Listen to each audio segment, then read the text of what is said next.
लेकिन यहाँ इस कहानी में चोट ही नहीं आई है बल्कि लहना सिंह को गोली भी लग चुकी है।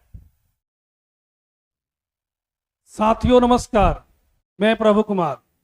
आज की सेशन में बात करेंगे बिहार बोर्ड की 12th क्लास की हिंदी की सेकेंड चैप्टर उसने कहा था। उसने कहा था एक कहानी है। उसने कहा था एक कहानी है जिसके लेखक चंद्रधर शर्मा गुलेरी है। जिसके लेखक कौन है? चंद्रधर शर्मा गुलेरी। हालांकि यह कहानी 5 भागों में बटी हुई है। अगर एग्जाम में पूछता है कि उसने कहा था कहानी कितने भागों में बटी हुई है तो आप वहां आंसर देंगे 5 भागों में। कितने भागों में बटी हुई है?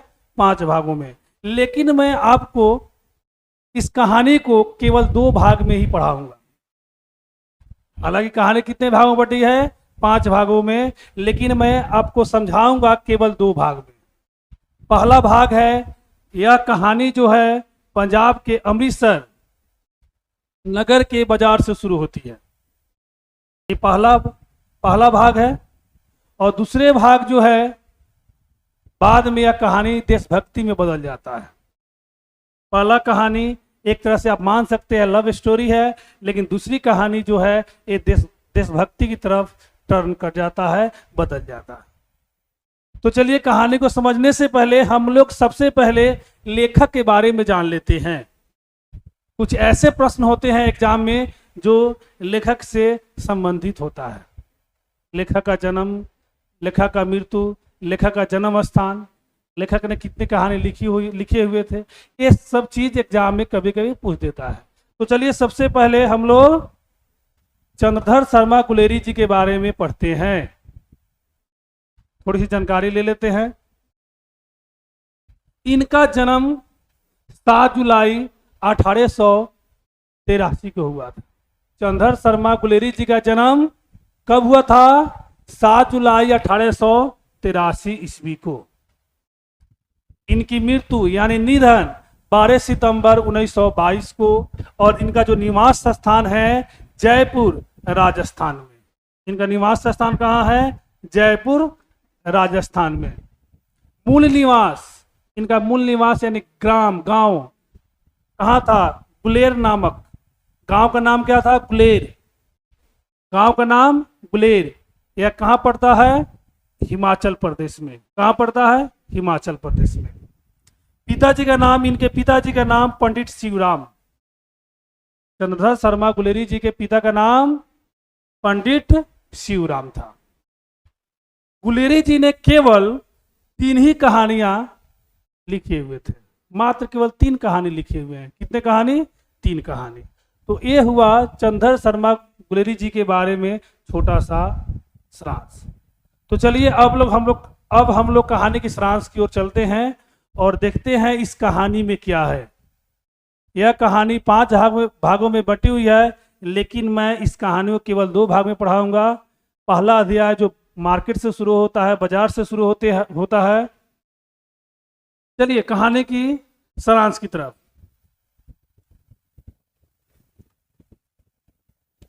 कहानी का शुरुआत या आरंभ कर सकते हैं।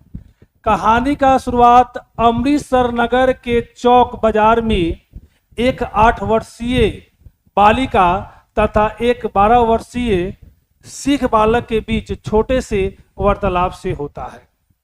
यह कहानी शुरू होता है अमृतसर नगर के एक बाजार से, जहां पे एक 12 साल का लड़का आता है एक दुकान पे, और उसी दुकान पे एक 8 वर्षीय लड़की आती है। लड़का सीख रहता है और दोनों आपस में बातचीत करता है। दोनों ही बालक बालिका अपने अपने मामा के यहाँ आए हुए हैं।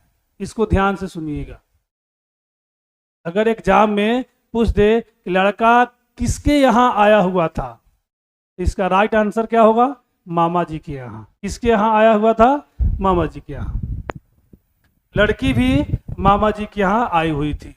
बालिका व बालक दोनों सामान खरीदने बाजार आए थे। लड़का और लड़की बाजार कुछ सामान खरीदने आए हुए थे। तो कहानी की शुरुआत कहाँ से होती है? अमृतसर नगर के चौक बाजार से शुरू होती है, जहां पे एक लड़का और लड़की एक दुकान पर मिलता है और दोनों में बातचीत होता है। क्या बातचीत होता है, चलिए आगे देखते हैं।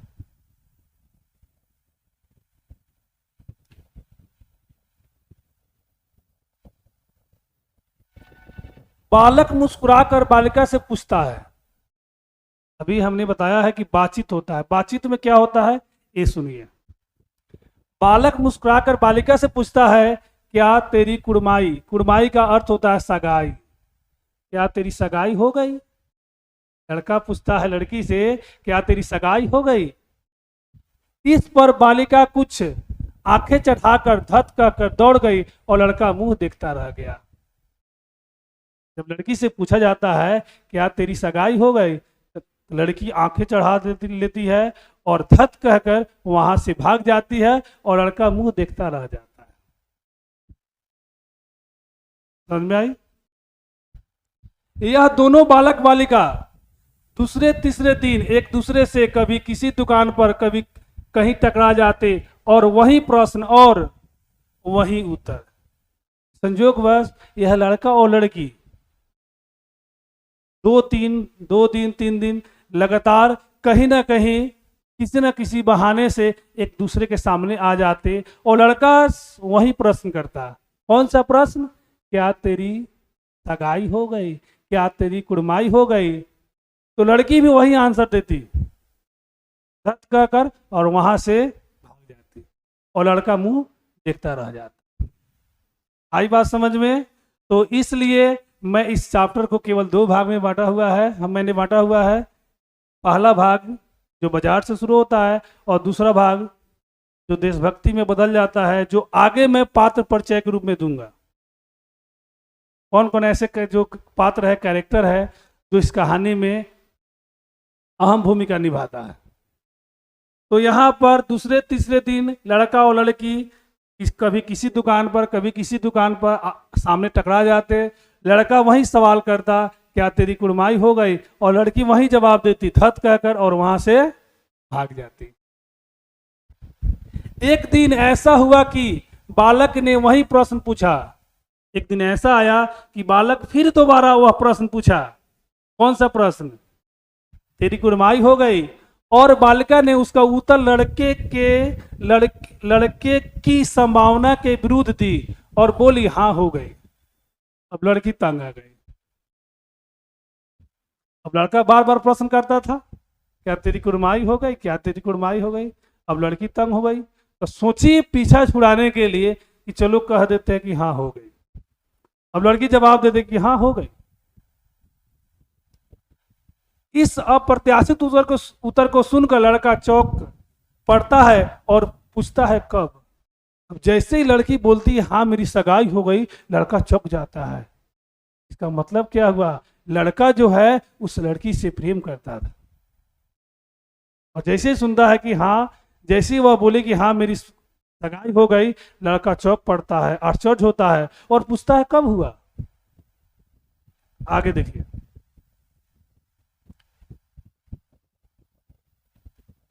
जिसके उत्तर में लड़की कहती है हाँ कल हो गई। अब लड़का पूछता है कब हुई, तो लड़की कहती है कल हो गई। देखते नहीं यह रेशम से कढ़ा हुआ सालू, और यह कहकर वहां से भाग जाती है और कहती है मेरी सगाई कल हो गई, तुम्हें दिखाई नहीं देता है। या जो सालू जो है उसी में हमको मिला हुआ है। कौल जो है दुपट्टा, आप समझ लीजिए, दुपट्टा जो है उसी में का है, सगाई में का है, तुम्हें दिखाई नहीं देता है। और यह कहकर लड़की वहां से 1 2 3 हो जाती है, वहां से भाग जाती है। तो कहानी इंटरेस्टेड है, परंतु लड़के के ऊपर मानो वज्रपात होता है और वह किसी को नाली में धकेल देता है, किसी छाबड़ी वाले की छाबड़ी गिरा देता है, किसी कुत्ते को पत्थर मारता है, किसी सब्जी वाले के ठेले में दूध उड़ेल देता है और किसी सामने आती हुई वैष्णवी से टक्कर मार देता है और गाली खाता है। क्या खाता है, गाली खाता है, यानी गाली सुनता है। जैसे ही लड़का ने यह उत्तर सुना कि हाँ मेरी सगाई हो गई लड़की के द्वारा, तो लड़का को बड़ी आश्चर्य होता है, मानो उसका दिल टूट जाता है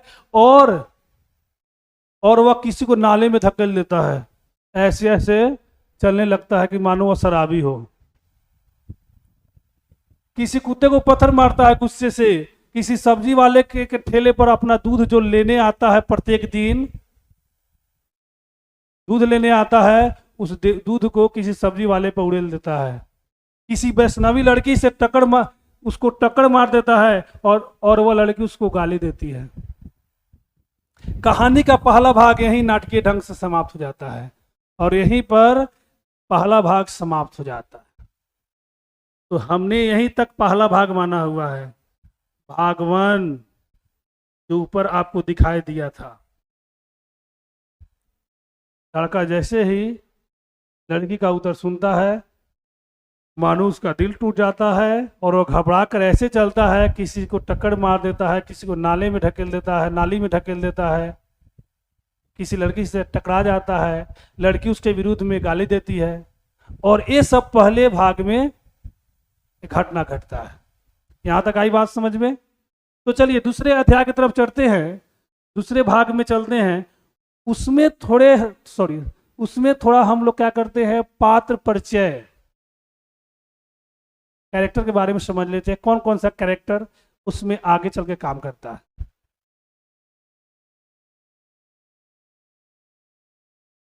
पात्र परिचय यहां पे देखिए, पहला जो पात्र है इसमें लहना सिंह है, और जो 12 वर्ष का जो लड़का था, जो उस लड़की से दुकान पर मिला हुआ था, उस बाजार में मिला हुआ था, वह लड़का आगे चल के लहना सिंह के नाम से जाना जाता है।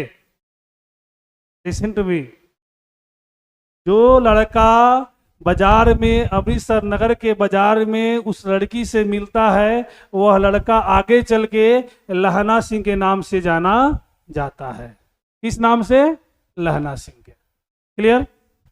अगला देखिए, दूसरा पात्र है इसमें, दूसरा कैरेक्टर है सूबेदार हजारा सिंह। कहानी में इनका भी अहम रोल है। दूसरा कौन है? सूबेदार हजारा सिंह। आगे हम बताएंगे आपको सूबेदार हजारा सिंह कौन है। आगे देखिए, ऐसा है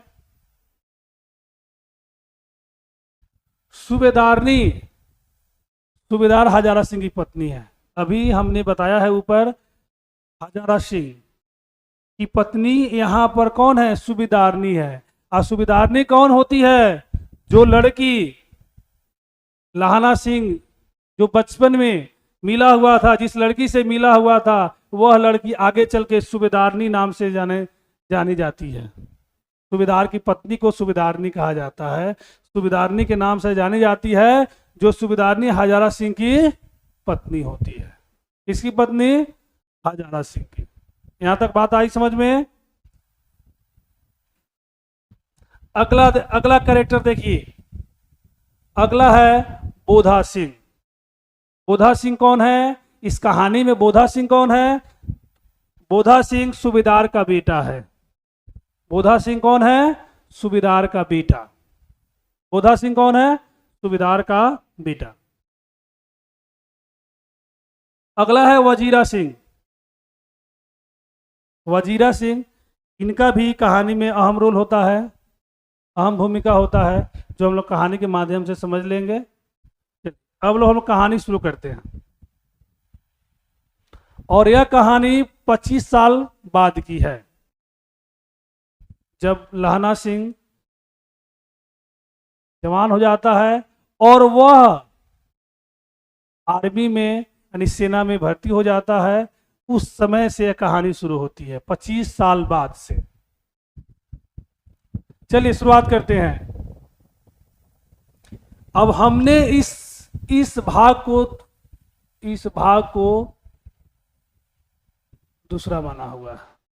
पहला भाग में लड़का लड़की का मिलन होता है, फिर बाद में दोनों बिछड़ जाता है, और यह कहानी फिर 25 साल बाद शुरू होता है, जब लहना सिंह सेना में भर्ती हो गया रहता है। इस बालक का नाम था लहना सिंह।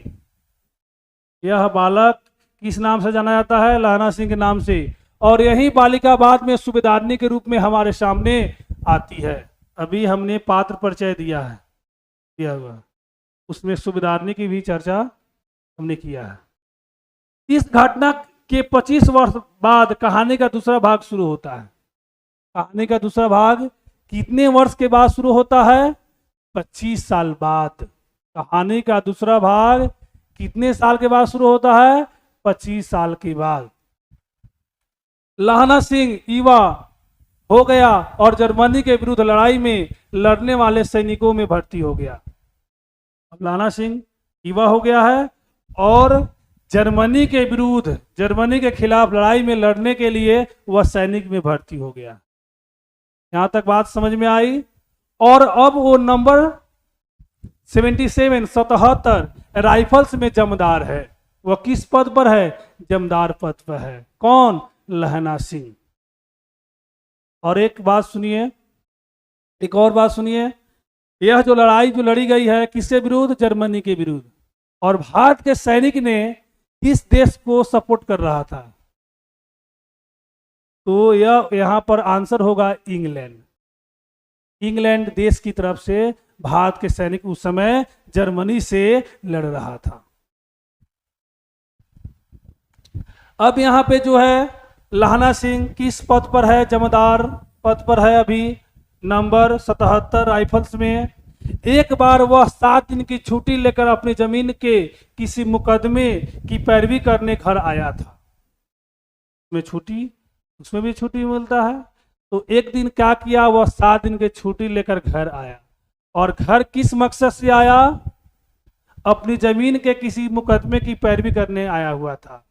वहीं उसे अपने रेजिमेंट के अफसर की चिट्ठी मिलती है। जब वो घर आता है तो चिट्ठी आता है, वहां से फौज से चिट्ठी आता है कि फौज को युद्ध पर जाना है, फौरन चले आओ। जैसे ही इन्होंने 7 दिन की छुट्टी लेकर आया तो 2 दिन बाद, 3 दिन बाद, जो भी समय हुआ हो, उसके बाद वहां से रेजिमेंट के ऑफिसर से एक चिट्ठी मिलती है कि भाई युद्ध पर जाना है, जल्दी यहां पर वापस चले आओ।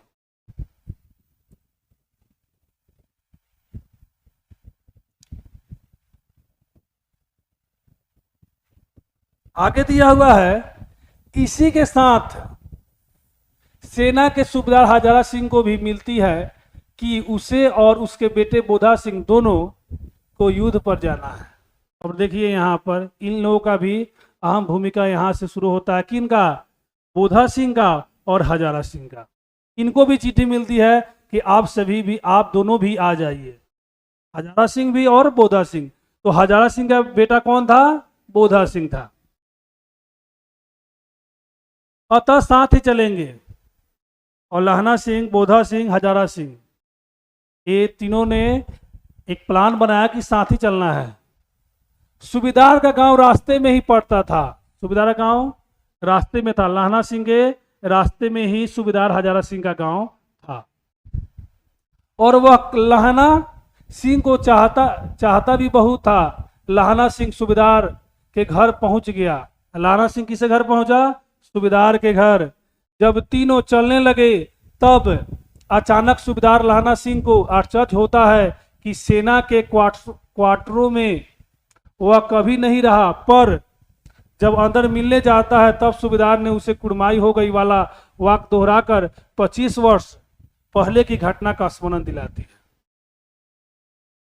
यानी जब उसके घर लहना सिंह जाते हैं तो आश्चर्य होता है कि भाई जो हजारा सिंह है, हम लोग साथ कभी एक साथ रहा नहीं वहां पे, तो फिर इसको कैसे पता है जो तेरी कुड़माई हो गई? यह घटना कब घटी थी? 25 वर्ष पहले की। और यह घटना को याद दिलाया जाता है किसके घर? सूबेदार हजारा सिंह घर। तो इनको जानकर हैरानी होती है कि भाई ये कैसे जान गया। तो कैसे जान गया, चलिए आगे देखते हैं। तो कौन याद दिलाती है? सूबेदारनी। और सूबेदारनी क्या कहती है लहना सिंह से? देखिए, और कहती है जिस तरह उस समय उसने एक बार घोड़े की लातों से उसकी रक्षा की थी, उसी प्रकार उसके पति और एकमात्र युवा पुत्र की रक्षा करे। और वह रिक्वेस्ट करती है, अनुरोध करती है लहना सिंह के, और लहना सिंह को याद दिलाती है कि याद कीजिए बचपन में अमृतसर के बाजार में एक बार घोड़े की लात लगने से हमें आप बचाए थे। तो उसी तरह अब क्या आपको करना है कि मेरे पुत्र बोधा सिंह और मेरे पति हजारा सिंह को भी रक्षा करना है। कहाँ? युद्ध के दौरान पूरा उनको देख रेख में रखना है, अपने समकक्ष में रखना। कौन रिक्वेस्ट करती है? सूबेदारनी रिक्वेस्ट करती है। किससे रिक्वेस्ट करती है? लहना सिंह से करती है। वह उसके आगे अपना आंचल पसार कर भिक्षा मांगती है। यह बात लहना सिंह को दिल को छू जाती है और जो वह रिक्वेस्ट करती है, अनुरोध करती है, तो अपना आंचल फैलाकर किसके सामने? लहना सिंह के सामने। किसके सामने? लहना सिंह के सामने आंचल फैलाकर भिक्षा के तौर पर मांगती है कि आपको मेरे बेटे और पुत्र की रक्षा करनी है युद्ध में। और यह बात सुनकर लहना सिंह का दिल पिघल जाता है, दिल को छू जाता है यह बात। युद्ध भूमि पर उसने सूबेदारनी के बेटे बोधा सिंह को अपने प्राण की चिंता न करके जान बचाई। अब यहाँ पे युद्ध की शुरुआत हो गई। किससे? जर्मनी से। और जब शुरुआत हो गई तो अपने जान पर खेलकर सूबेदार के बेटे बोधा सिंह को बचाया। कौन बचाया? लहना सिंह ने बचाया। किंतु इस कोशिश में वह स्वयं घातक रूप से घायल हो गया। लेकिन जब आप किसी को बचाने जाते हैं तो कुछ न कुछ चोट तो आपको आएगी। लेकिन यहां इस कहानी में चोट ही नहीं आई है, बल्कि लहना सिंह को गोली भी लग चुकी है। उसने अपने घाव पर बिना किसी के बताए कसकर पट्टी बांध ली और इस व्यवस्था में जर्मन सैनिकों का मुकाबला करता रहा। और जब गोली लगा लहना सिंह को तो किसी को बताया भी नहीं कि मुझे गोली लगी है। यह होता है बहादुर सैनिक की पहचान। और अपने घाव पर उसने कसकर पट्टी बांध लिया, कसकर पट्टी बांध लिया और जर्मनी सैनिक से मुकाबला करता रहा। किस सैनिक से? जर्मनी सैनिक के साथ वह डटकर मुकाबला करता रहा। कौन मुकाबला करता रहा? लहना सिंह। शत्रु पक्ष की पराजय के बाद उसने सूबेदारनी के पति सूबेदार हजारा सिंह और उसके पुत्र बोधा सिंह को गाड़ी में सकुशल बैठा दिया और चलते हुए कहा, सुनिए। और अंत में इन्होंने डटकर मुकाबला किया। इसका परिणाम भी आया और शत्रु पक्ष की पराजय हुई, शत्रु पक्ष की हार हुई। जर्मनी सैनिक हार गए और लहना सिंह की जीत हुई। और जब क्या हुआ, युद्ध समाप्त हुआ, तो सूबेदारनी के पति हजारा सिंह को और उसके पुत्र बोधा सिंह को गाड़ी में बैठा दिया कि आप लोग जाइए, घर जाइए। और जैसे ही गाड़ी खुलने को थी, लहना सिंह ने कहा, सुनिए सुनिए। अब कौन सा शब्द कहा? चलिए आगे आपको बताते हैं।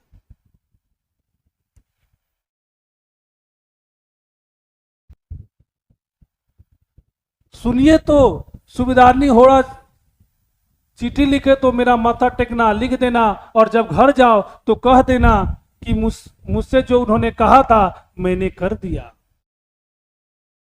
और यहाँ पे लहना सिंह हजारा सिंह से कहते हैं कि जब अगर सूबेदारनी अगर चिट्ठी लिखती है तो कह देना, चाहे तुम घर जाओ तो कह देना कि उसने मुझे जो काम दिया हुआ था, उसने मुझसे जो चीज कहा था करने को, वो मैंने कर दिया। क्या कहा था? आप लोग समझ गए होंगे कि मेरे पति और पुत्र की रक्षा करना युद्ध में। इन्होंने रक्षा किया, अपने जान की परवाह न करते हुए बोधा सिंह और सूबेदार हजारा सिंह की रक्षा किया भी।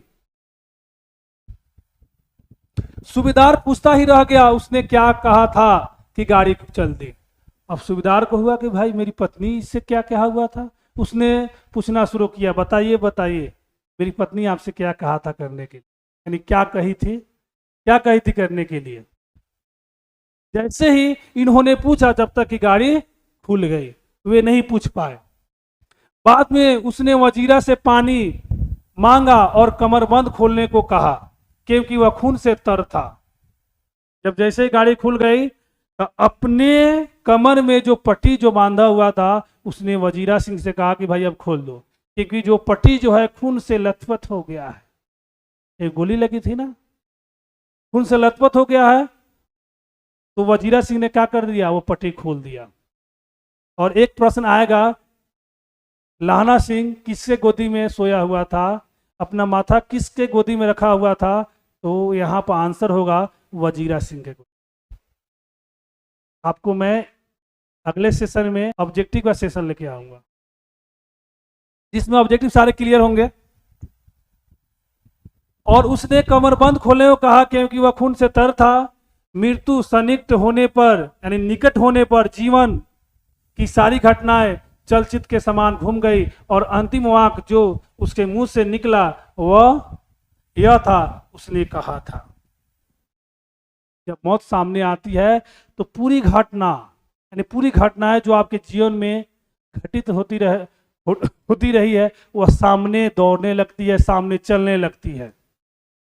क्या क्या हमने किया, क्या हमने अच्छा किया, क्या हमने बुरा किया, किसके साथ अच्छा बर्ताव किया, किसके साथ बुरा बर्ताव किया, ये सारी घटनाएं आपको सिनेमा की तरह दिखाई देने लगेगा जब मृत्यु निकट होता है, जब मृत्यु निकट होता है।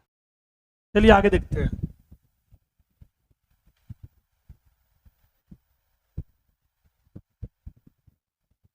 इसके बाद अखबार में छपा कि फ्रांस और बेल्जियम 68 सूची मैदान में घाव से भरा नंबर 77 राइफल जमदार लाहना सिंह की मृत्यु हो गई।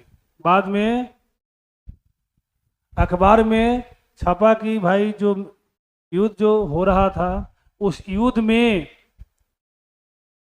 नंबर 77 राइफल्स के जमदार लाहना सिंह की क्या हो गई है, मृत्यु हो गई है। इस प्रकार अपनी बचपन की छोटी सी मुलाकात में हुए परिचय के कारण उसने मन में सूबेदारनी के प्रति जो प्रेम उदित हुआ, जो प्रेम, यहाँ पर प्रेम हो सकता है, प्रेम उदित हुआ था, उसके कारण ही उसने सूबेदारनी द्वारा कहे गए वाक्यों को स्मरण कर रख उसके पति वह पुत्र की रक्षा करने में अपनी जान दे दी, क्योंकि उसने कहा था। देखिए, बचपन के प्यार के चलते अपने खुद की जान गंवा दी। किसने? लाहना सिंह ने। क्योंकि वह लड़की आगे चलकर सूबेदारनी बनी थी और उसने कही थी कि मेरे पति और खुद की रक्षा करना, और उस वादे को निभाने के लिए अपनी जान की परवाह न किए और के पुत्र और पति की रक्षा की। यहीं पर आपका सेशन समाप्त होता है और अगले सेशन में हम लोग चर्चा करेंगे इस चैप्टर के VVI ऑब्जेक्टिव को लेकर। तो चलिए आज के लिए इतना ही, फिर मिलते हैं अगले वीडियो में।